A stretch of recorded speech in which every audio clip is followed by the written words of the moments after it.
The title of my presentation is Time, on country with the VIPs and the PIVs.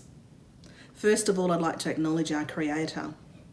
I pay my respects to all First Nations globally who, through the forces of land development and capitalism, have been displaced, dispossessed, disadvantaged, and as a result may be discouraged and despondent to progress. In particular, I'd like to acknowledge and honour the custodians of the land in which I'm presenting to you today. That is, the Whadjuk Noongar people who for more than a century have seen their traditional lands and waterways be contorted, gridded up, dredged and stockpiled to become the economic hub, the capital city and the heartbeat of our state of Western Australia. As a child growing up in the Kimberley, I grew up seeing a light on a hill, Argyle Diamond Mine, and the side tracks of the Tanami, road to mine sites and fuel ration stops. From my traditional country, Djurabulin and Jaru, there are significant dreaming stories of the cosmos, the barramundi, the pelican, and the white cockatoo. I am the sum of that dreaming, learnt through my judger, my mother's mother, Mona Green. I'm a policy architect, an intercultural planner, and change agent. I hold an independent position where I conduct the traffic, noise and opportunities at the intersection of cross-sectoral needs, demands and expectations of a space. Today, I present from my own worldview.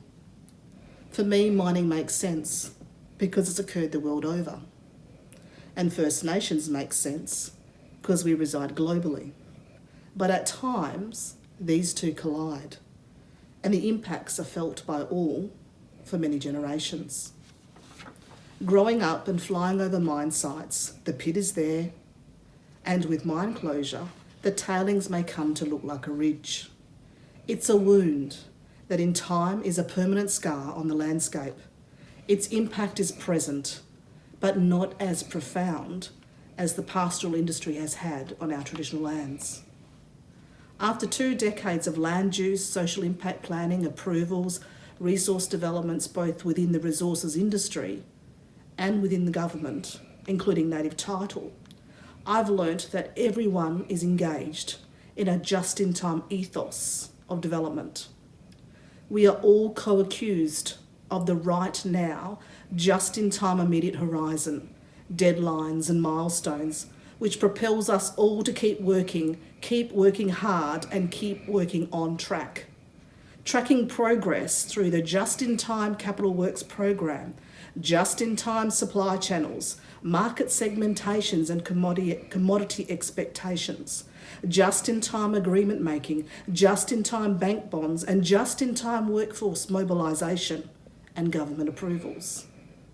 Industry momentum creates the pace by which a RACI, a Gantt chart, and critical path activities of a project life cycle, including basis of design, BOD, concept select, front-end engineering design feed, and final investment decision, construction, commissioning, and operations become bookmarks of life. The gravitas by which risk, opportunities, safety, finance, families, flights, food, festive moments must make room and move to and around these vital milestones and associated key performance measures. I have been project managed through many project life cycles. I was on Team Newmont through Ngalakala Budja agreement making, construction and commissioning of the Boddington Gold Mine in Western Australia, and the Northern Territory Government's Warai and Kanarakan, the traditional owners, co-curated mine closure criteria for woodcutters. I also worked with Woodside's Browse, James Price Point floating LNG, Pluto commissioning, so know that project redesign means in social, economic and quality of life terms. I know high-performing teams are critical to all that we do. My work history has taken me through the tunnel of transformation where once you're in, it's all go. A personal and professional learning curve full of tiger teams, goals, career development opportunities, and the honour to be on board. But to do that, just that, there at times is an expectation that I had to leave a part of me at the front door. I acknowledge First Nations' sense of place and the importance of mining's pace of change. The two, to this day, remain irreconcilable, culturally polarising, and in academic terms, incommensurable. It's this juncture or chasm to which my inherent life experience sit, where I want to pitch my value proposition to you. We, as investors, planners, operators, and contributors to mining, must not let the social, cultural, and economic impacts be a seeping wound. We have preventative and mitigating controls around chemical seepage, and we must apply that technical and functional focus to traditional owner and near neighbour poverty, which I believe is seeping and is a symptom of social and economic exclusion. I continue to question why the acceptance of the pastoral industry is greater than that of mining. Is it simply intertwined into our heritage that we cannot see the full impact it has had? Is it our innate social bias? I want us all to reflect and reset the role of First Nations in mining and mining on First Nations. We need to unravel from the chaos and cultural collisions and work towards a new narrative, a discourse and discipline founded in mutual benefits, defined as shared accountability and shared equity. My years with Newmont and engagement with the Mineral Council of Australia, the WA Chamber of Minerals and Energy, taught me how mining is well planned and anticipates and strives to prevent its own form of trauma triage, where the impact of commodity prices, acquisitions and productivity has an impact where we must all be responsive. It becomes trauma when what is happening inside the business does not complement external market forces. Mining is our nation's dominant industry and has a big impact on public policy. It is time that our industry anticipates trauma triage on demographic groups and reroutes possibilities by using its influence on spend and support industries to increase regional and First Nations economies. My invitation is for us all to consider a courageous conversation about trauma triage and what's required between First Nations and the mining industry. We First Nations are more than a land access and reclamation critical path activity. We are the lock and key, vital instruments of land use and land stewardship. We're working together to the same value proposition and explored collectively could unpack significant economic possibilities. In Western Australia, 70% of the country is defined by native title and/or alternative settlements.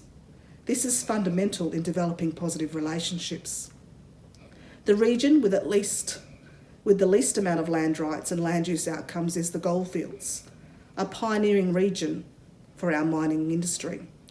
The Goldfields region, without a doubt in my life story, is the most racist region in Western Australia. In fact, it's where women like me are still requested to be the gin on the rocks by men with name tags, company logos, and high-vis. Uncertainty creates ambiguity with a flow-on effect of market and community volatility. Not all miners are bad, but one bad experience does impact how the total sum is seen. Outside my experience is the demographic reality that the overall quality of life for First Nations in the Goldfields is less than other regions in Western Australia, where the region has less localised community service providers per capita and significant lack of community-controlled Aboriginal organisations. The Goldfields knows its own story, and at a local level has some great heroes working overtime to correct historical wrongs. Diggers and Dealers is a big event where Welcome to Country has only been delivered in the last few years. This says something. There is an uprising of positive inclusion, and it's about time. This includes the West Australian School of Mines, WASM, lead Sabina Shug, the first woman to occupy the role. She's a local. Locally, the Aboriginal Chamber of Commerce is forming under the leadership of Rowena Leslie, working together with the Goldfields Esperance Development Commission Chief Executive Officer Chris Starzovich. They need industry to lean in to positive inclusion. For 18 months I've worked in this industry and this region, and I'm excited by the resilience of First Nations and the plans they have for their own well-being, and welcome more collective impact and a united industry response to that deep racial regional wound. For we all know that racism is interpersonal, it's systemic, and it's structural. COVID has given us all a great metaphor for racism. We've become familiar with household and organisational institutional control. Terms like isolation, lockdown, quarantine, relentless social distancing, all for our own good. Today I work on the business as an independent consultant and valued board member. One of the boards I serve on is Indigenous Business Australia, and we are astutely aware that now is the time to create a new narrative of nation building and economics for First Nations excellence. Eddie Fry, the chair of Indigenous Business Australia and Indigenous Land and Sea Corporation, confirms this year, as we know it, is 2021. The third decade in this century has gotten underway and is weighed down by unforeseen COVID event. The reconfiguration of Australia and the national economy that this event brought on is timely for Indigenous Australians. He states the Australian economy is on a recovery pathway to a destination of sustainable gross domestic production. The Indigenous estate and all that it holds represents likewise is on a recovery pathway to the same destination. Both destinations are in a journey, and I believe both journeys are joined. The Indigenous estate assets and interests, particularly land, is vast and will continue to grow. The tangible components and intangibles inherent in these holdings are the return of these assets to the timeless land bank that existed before Captain Cook's 1770 landing at Botany Bay's Inscription Point. The Indigenous estate is an asset that is the future land bank for us all who live in this great country to engage in and participate in and to properly utilise and optimise. In order to do this, the Indigenous estate and its people ought not be shrewd from Australia's economic policy discussions and from the joined pathway to its destination. To do so removes the Indigenous estate from the journey and will continue the economic status quo for Indigenous peoples, which is not in the interest of this wonderful land we all call Australia. Eddie affirms our time to reconcile our past and recover our collective economic future on a joined journey is upon us. And the disruption of COVID has provided the momentum to do so. You see, I'm not alone in this self-belief that I am your equal. If the determinants of our business truly are informed by where we have been, to echo my perspective as a shared view, I will continue to weave in the views of others to affirm that my desired journey of economic inclusion is just as important as the scheduled milestones we are moving to. Jack Angeles, the traditional owner of Woodcutters Mine in the Northern Territory, gave Team Newmont a great lesson one day, one that I will never forget. Back then, as Newmont Asia Pacific's External Affairs Manager, I learnt how Warai and Kanarakan, through their custodianship and land rights, shared how mining companies quickly hop from treating traditional owners as VIPs, very important people, through negotiations and approval processes. However, once that milestone is met, First Nations become the PIVs, people in vicinity. The power and privilege of an industry-led process. Woodcutter's traditional owner, Lenore Dembski, showed me in scientific terms why country needed healing through a riverbed nursery to propagate seedlings in vicinity of country, to become resilient in ground that had held the soils of mining.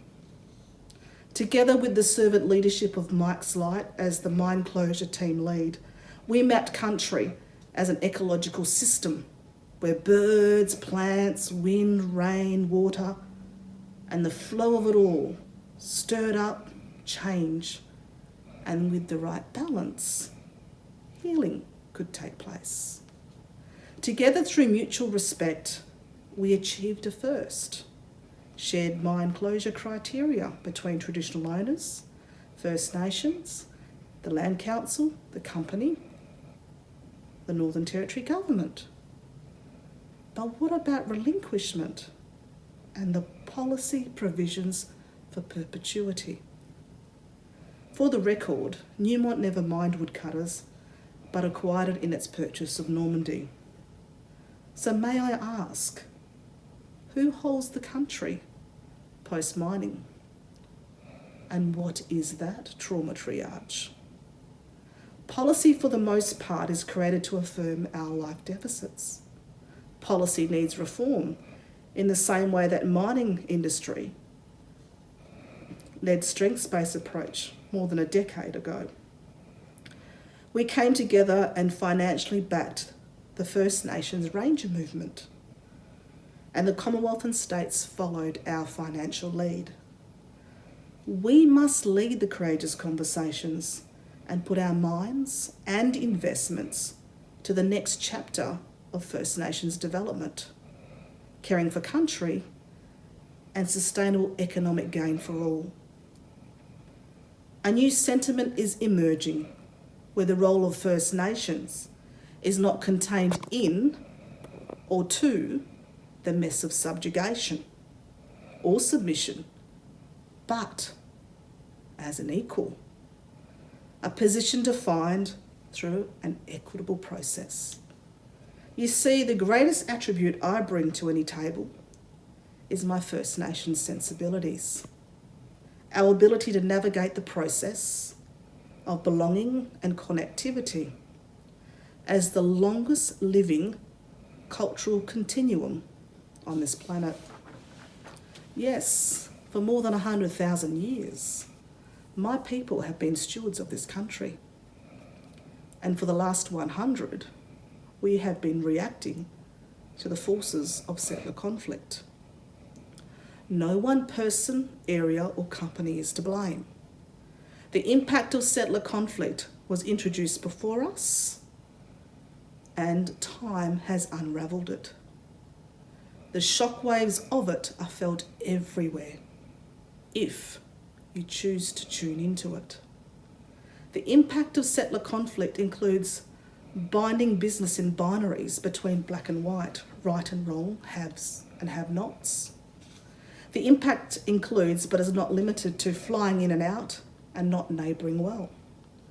The way we talk about each other, the schedules and provisions we have in our land access agreements, the reluctance to be futurists and anticipate land use we will leave for future generations.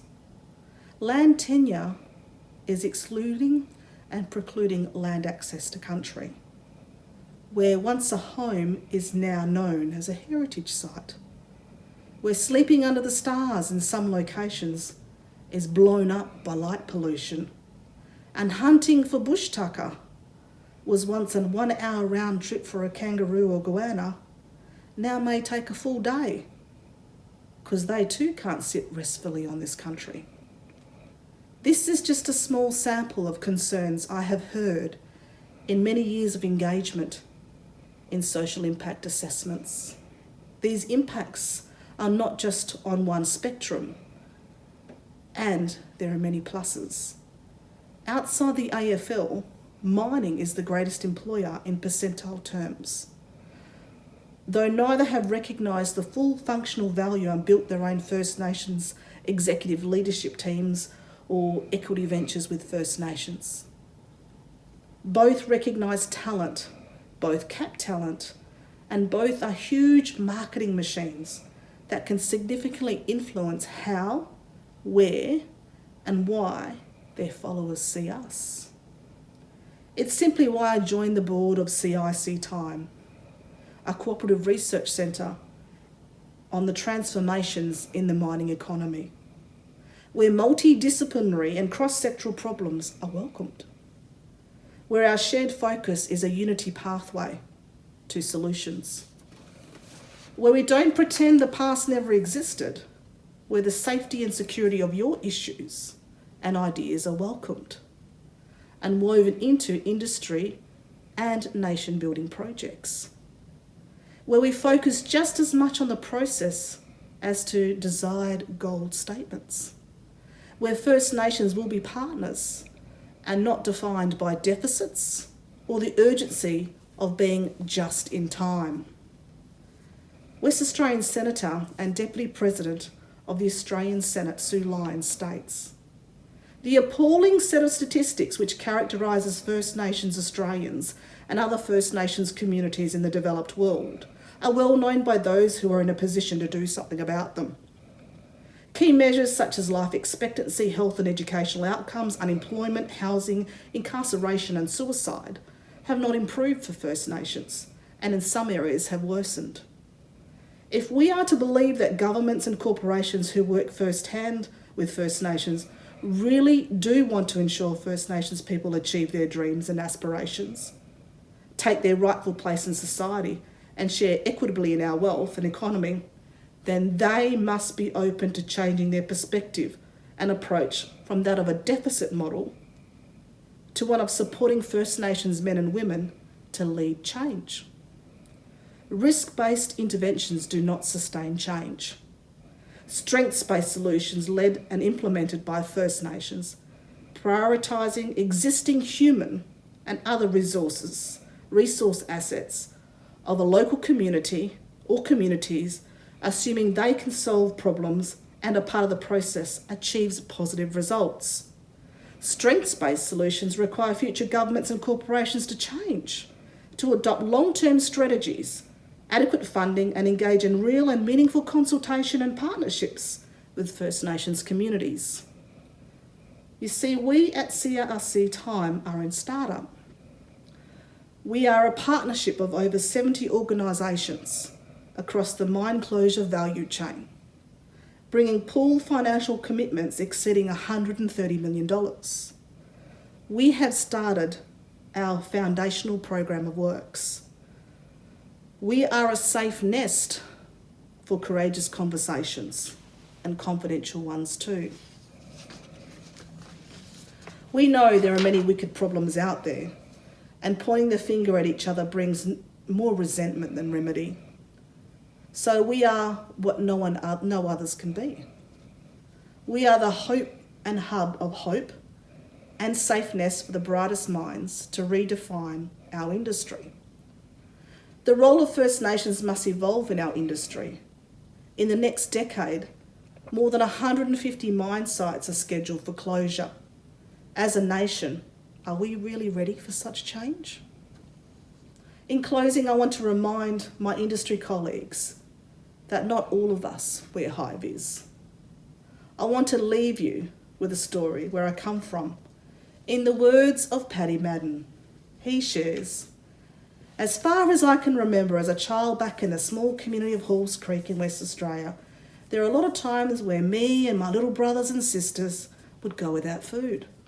We'd make slingshots to go hunt goannas and small birds just to feed ourselves. There was this one time I remember, me and my little brother Harold was walking past the old rubbish dump and just looking through until I found this paper. It had pictures of food on it. I was like 5, 6, maybe 7 years old. I seen that picture of that food, and I remember eating that lovely meal that was displayed for us to look at. And then we would try and bite and try and eat that food, but we was only eating paper instead. Looking back at it now, it was like third world conditions. But we had to survive. Mostly my family would go hunting in the bush for meat and bush tucker. I remember those days like it was yesterday. I promised myself back then as a kid that when I became an adult, I promised I would never starve and never ever let my children starve or go through the same thing we had. I'm very proud to look back at my time in my life. It motivated me to be this man I'm today. Food is my life. It's my career. I'm a chef. I'm grateful for the path that I've gone through to have those capabilities to make delicious food. So here I am looking back at my food career and being amazed at how much I had changed my world. I have committed myself to being about and understanding the methodology and science that comes along with food. Many have experienced me cooking for you. I'm committed now to share that knowledge and skills, to give my family and my children, I'm their knowledge provider, and greatly appreciate how my career path has led me to commercial kitchens. So if you see me in my chef gear, just know it's not something I just put on for fun. I feel like Superman. I know that my family appreciates my skills when it comes to my food. I haven't finished achieving my goals of being where I want to be when it comes to my craft, but I will get there. I'm more determined now, more than ever. I'll leave a legacy for everyone to know what I've accomplished. I'm grateful to the universe and to God for giving me this path. I'm not finished yet until I reach my goal of having my own food production business, and I will achieve this. Mr. Paddy Madden is currently in a commercial kitchen for a mining industry in Mount Garnet in far north Queensland. I am secure in the conviction that the virtue of my faith and the ethos of my elders and the ancestors remains with me and gives me the strength, kindness, and humility to have courageous conversations. I am also excited about the renewed growth and zest of our emerging leaders. I seek to increase the awareness and actualisation of much needed nation building steps we must all take to truth telling, healing, hope, reconciliation, and shared benefits for us all. I welcome you to join us on this unity pathway. Thank you for giving me your time and opportunity to share with you today.